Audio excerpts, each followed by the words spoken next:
Hey you, welcome to my channel A Year and a Day. My name is Jenny and this is a very overdue second quarter update of my low buy year. If you want to check out my first quarter update, I will leave a link in the description box below. For now, let's go through the books and decks I got in the months of April, May and June and chat a bit about why I started my low buy year, what my rules were at the start, and how I feel about the progress so far. While I start showing the books I got in the second quarter, let's recap the reasons why I started a low buy year in the first place. Last year I noticed I was buying a lot of stuff for the wrong reasons. For me, wrong reasons to buy stuff were I needed instant gratification, I was bored, or I felt like I needed to give myself a present. What those reasons have in common is that they have nothing to do with the actual product I was buying, but they had everything to do with chasing down a short-lived dopamine hit. And after a while it really started to bother me. Most of my daily mindfulness and journaling practice revolves around the concept of living with intent and being aware of humanity's impact on our environment. And obviously buying stuff left, right and center does not really fit into that philosophy.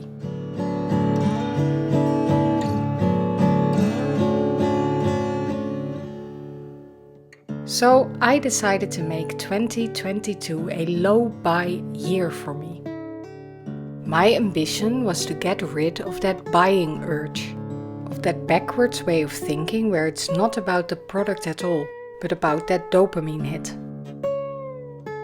If I would buy new stuff, I wanted it to be for the right reasons, which for me are: the product is unique and will bring me a lot of joy, the product will be of use to me, or this product will teach me something.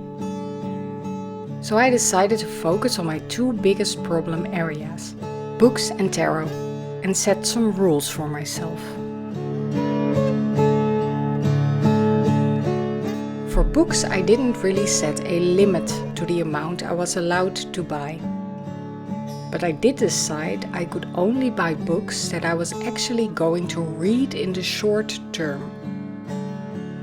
So, buying pretty special edition books to add to my collection was sadly not allowed anymore.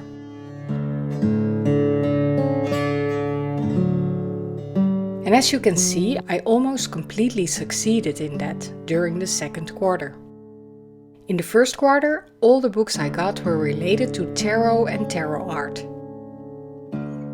In the second quarter, almost all the books I got were related to nature.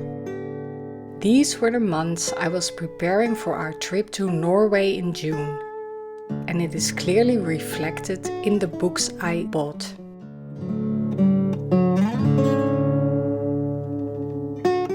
In total, I got 8 new books in the second quarter of 2022, and together with the 6 books I got in the first quarter, that's 14 new books total for the first 6 months of 2022.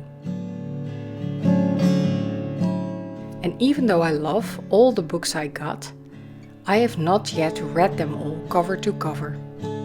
Some I have started and not picked up again, but most of them I have not even started yet.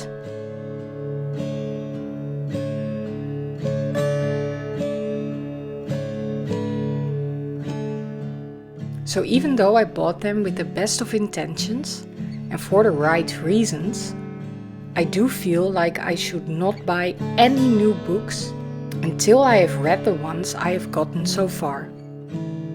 So that is currently my challenge for the third quarter.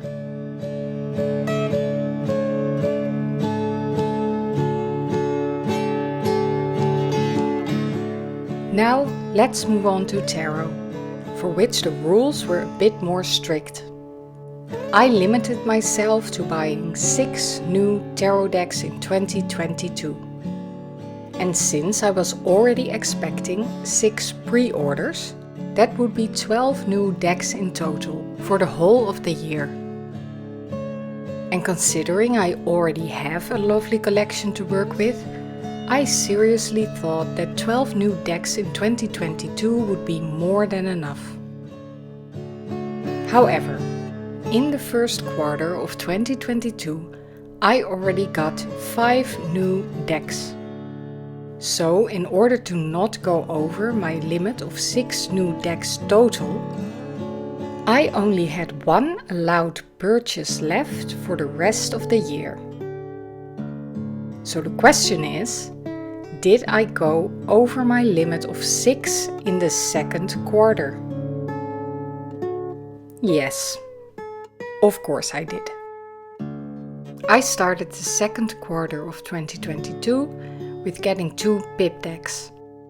I got Le Tarot de Marseille par Paul K, second hand, and this indie deck by Gonzalo Enias called Nouveau Tarot de Marseille. And I'm not going to lie, these are both kind of novelty decks in my collection. Le Tarot de Marseille par Paul K is beautifully illustrated but way too dark themed to work with all year round. And the Nouveau Tarot de Marseille I got mostly for the illustrations. Both are pip decks, which is not really my thing. So, even though I love supporting the artist, I don't really see myself working with these decks. And it really made me realize I should be more careful about adding decks to my collection that will end up only collecting dust.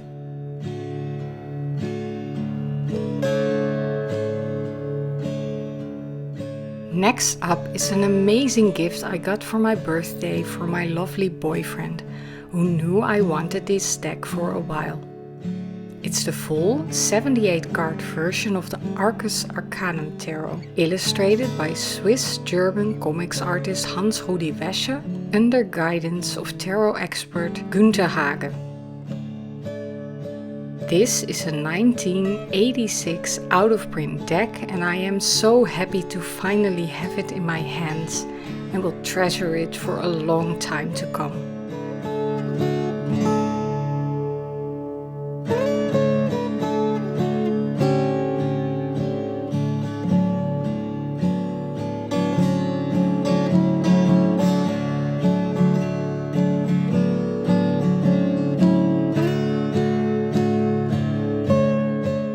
In May I got the Old Ways Magic Oracle, another indie deck I impulse bought after seeing it on TarotTube.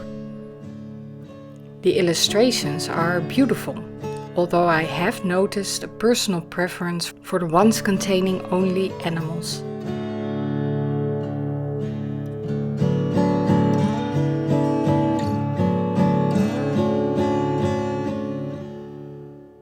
I can be very particular about illustration styles, and often I just don't vibe with the way humans are portrayed. And of course this is in no way meant negatively towards the artist. It's just my personal preference. But it does mean I connect less to about half of this deck, and I find myself not really being called to use it. I will definitely give it some time before I make any decisions about rehoming, because I love rotating my decks throughout the year and match them with the seasons. So maybe I will be more called to use this deck in autumn. We'll see.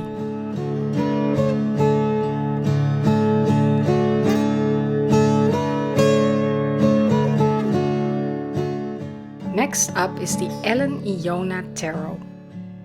I saw this one on TarotTube and I immediately found it so unique and lovely.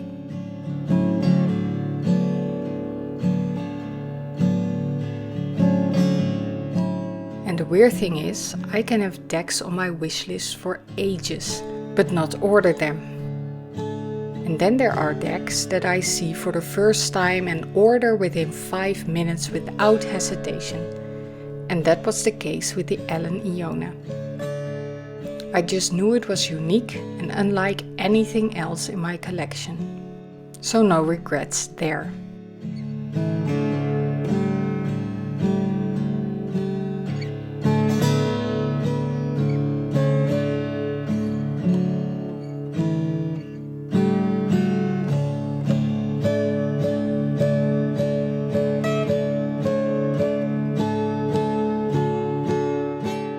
The next one I got as a souvenir in Norway, and it's the Rider Waite in Norwegian.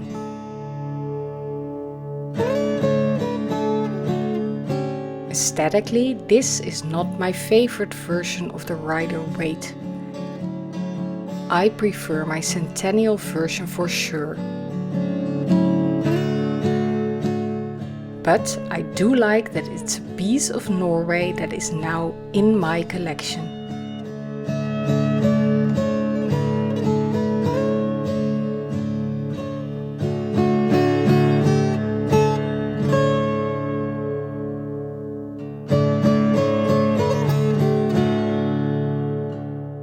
The Hollow Valley Deck of Symbols is a deck from 2018, and I was happy to find a copy at French webshop Roi de Coupe.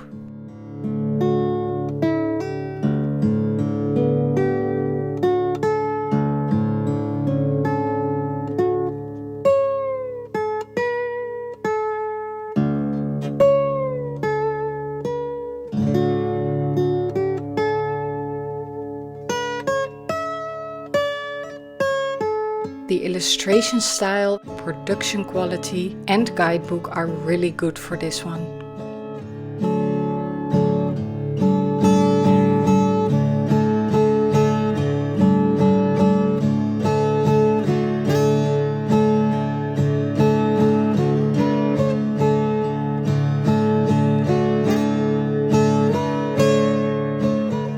Roi de Coupe also had the Roots and Wings Oracle, which had been on my wishlist for ages, so of course I could not resist to pick this up as well.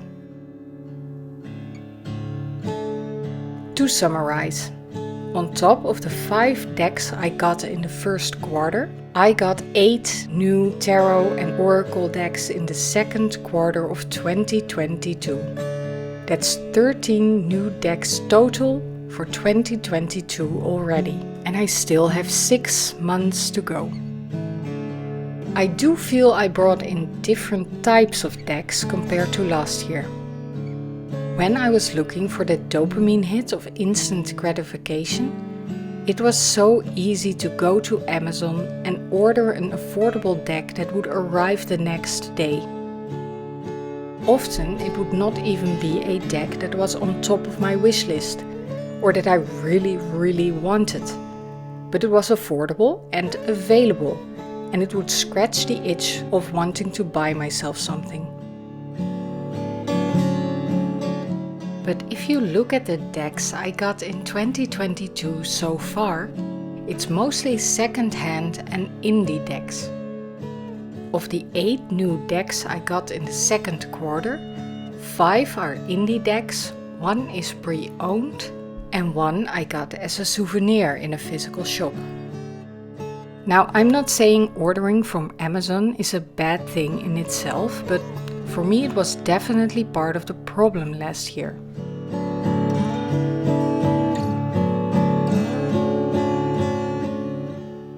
So let's summarize.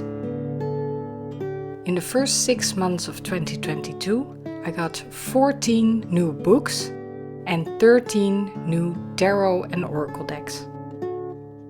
For the books, I succeeded to stay away from pretty editions to add to my collection.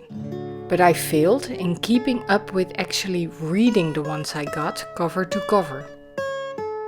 So my next challenge is to read the ones I got first before adding anything else.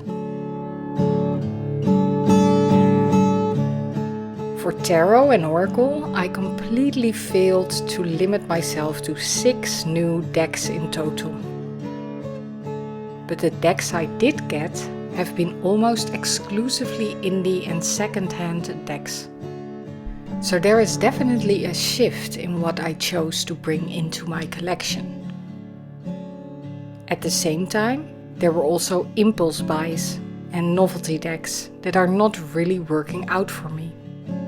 So if I get any more decks in 2022, I should try to only buy the ones that I am super passionate about and say no to the rest. And that's it for now. I hope you enjoyed this quick little update of my low buy year. That is no longer really a low buy year, but more like a little bit more intentional buy year. I will definitely keep you posted on the progress and plan to do a low buy year wrap up at the end of the year. With that said, I wish you a lovely rest of your day and I hope to see you next time. Bye!